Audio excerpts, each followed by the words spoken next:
நுரையீரல் செய்ய போகிறோம். வாங்க எப்படி செய்யலான்னு பார்க்கலாம். எண்ணெய் ஊற்றிட்டேன்.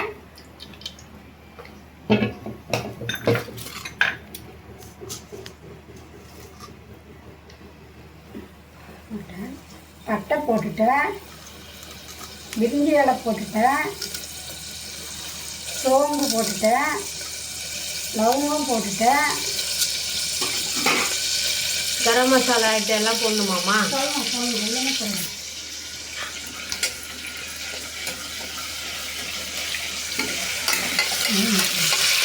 கரம் மசாலா ஐட்டம் எல்லாம் போட்டு தாளிச்சிருக்கியா? ஆமாம், மசாலா போட்டு தாளிச்சிக்கிறேன். அடுத்தது வெங்காயம் போட போகிறேன். வெங்காயம் போடுறேன்.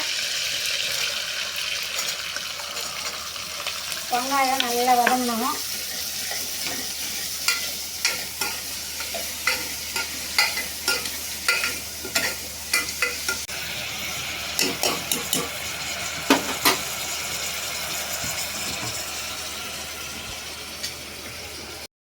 அம்மா இது எதுக்கு சாப்பிட்றதுமா? இது வயிறு வலி, வயிற்று புண்ணு, வாய் புண்ணு, குடலெல்லாம் ரொம்ப புண்ணாக இருக்கிறவங்க சாப்பிட்டாக்கா ரொம்ப நல்லது. அதுக்கு தான் இது செய்யறது. அது பேர் என்னம்மா? நொரை டப்பா. ஓ, ஆட்டு நொரை டப்பாவா? நொரை டப்பா. நுரையீரல் சொல்லுவாங்களா? ஆட்டு நுரையீரல் சொல்லுவாங்க. அந்த ஈரலை கட் பண்ணி எடுத்துங்க. நம்ம நொரை டப்பா மட்டும் நமக்கு தருவாங்க. அதை கட் பண்ணி வாங்கியாந்து நான் அரைச்சி வச்சுருக்கேன். அதை காமிக்கிறேன். அம்மா இதில் என்னென்னம்மா போட்டிருக்க? இதில் எல்லாம் எடுத்து வச்சுருக்கேன். நான் இஞ்சி பூண்டு பேஸ்ட்டு, மிளகுத்தூள், மஞ்சாத்தூள், கறி மசாலா, சீரகத்தூள், மிளகாத்தூள், உப்பு, கருவேப்பிலை, கொத்தமல்லி. ஓ, இவ்வளவும் போடணுமா? இல்லை, இவ்வளவும் போடணும்.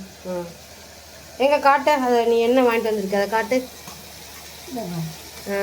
இதுதான். இதை கடையில் பொடியாக வெட்டி கொடுப்பாங்க. அலசி வச்சுருக்கேன். வாங்கிட்டு வந்து நம்ம வெட்டணுமா? அவங்களே வெட்டி கொடுப்பாங்க. ரொம்ப பெருசாக வெட்டி கொடுத்துட்டாங்கன்னா நம்ம மறுபடியும் அதை சின்னதாக நமக்கு தேவையானவங்க வெட்டி எடுத்துக்கணும். நம்ம பெருசாக தான் வாங்கிட்டு வந்தாங்க எங்கள் வீட்டில். நான் அதை அரிஞ்சு அலசி வச்சுருக்கேன். அதெல்லாம் மூடிதா?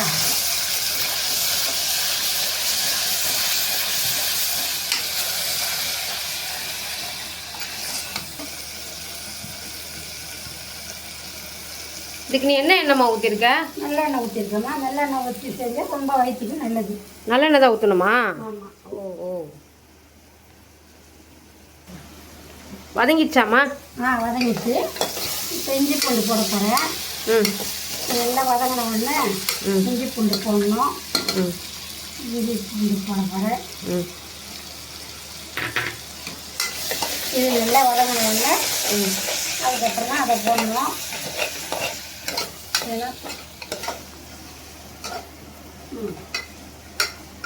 தோணுச்சு. வெங்காயம் தக்காளி இஞ்சி பூண்டுலாம் போட்டோம் இல்லையா, அதெல்லாம் தோணுச்சு.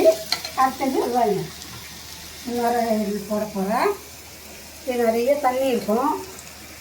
அதனால் ஜல்லி எடுத்து ஊற்றி தண்ணியெல்லாம் எடுத்தாச்சு. போடும்போது புரிஞ்சு போட்டிங்கன்னா அதில் தண்ணியெல்லாம் வடிஞ்சிடும். இதுதான் போடணும்.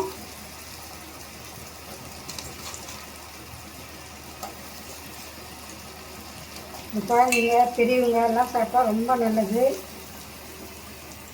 வாய் புண்ணுலாம் இருந்தால் சட்டுன்னு ஆறும்.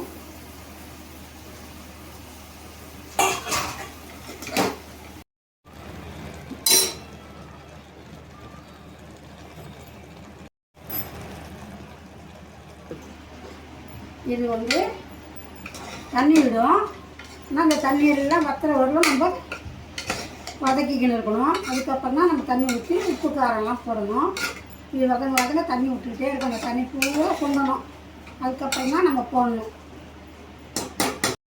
தண்ணியெல்லாம் சுண்டிடுச்சு. இப்போ காரெல்லாம் போடலாம். மிளகாத்தூள், மஞ்சாத்தூள், கறி மசாலா, சீரகத்தூள், இது உப்பு, கருவேப்பிலை, கொத்தமல்லி, மிளகெல்லாம் இறக்கிட்டதுக்கப்புறம் போடணும். இறக்கும் போது போடணும். மிளகுத்தூள் போட்டால் நல்லா இருக்காது. இதெல்லாம் போட்டு வதக்கணுமா? நம்ம வதக்கணும். அதுக்கப்புறம் கொஞ்சமாக தண்ணி ஊற்றி ஒரு 4 விசில் விட்டோம்னா நல்லா வெந்துடும். இறக்கிட்டு கருவேப்பிலை, கொத்தமல்லி, மிளகுத்தூள் போட்டு 2 கடை கிளறணும். அவ்வளோதான், ரெடி. ஊற்றுனதுல 1/2 டம்ளர் தான் ஊற்றணும். அது விசில் விடும்போது ரொம்ப தண்ணி விடும். 1/2 டம்ளர் விட்டோம்னா போதும்.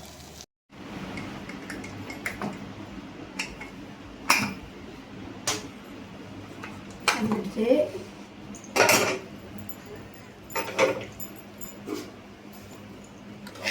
வாவ், சூப்பராக இருக்குமா? கொத்தமல்லி போடணும், ம் கருவேப்பிலை போடணும், ம் மிளகுத்தூள் போடணும். எல்லாம் லாஸ்ட்டில் தான் போட்டு நல்லா கலக்கினா ஆட்டு நுரையீரல் ரெடி ஆகிடுச்சு.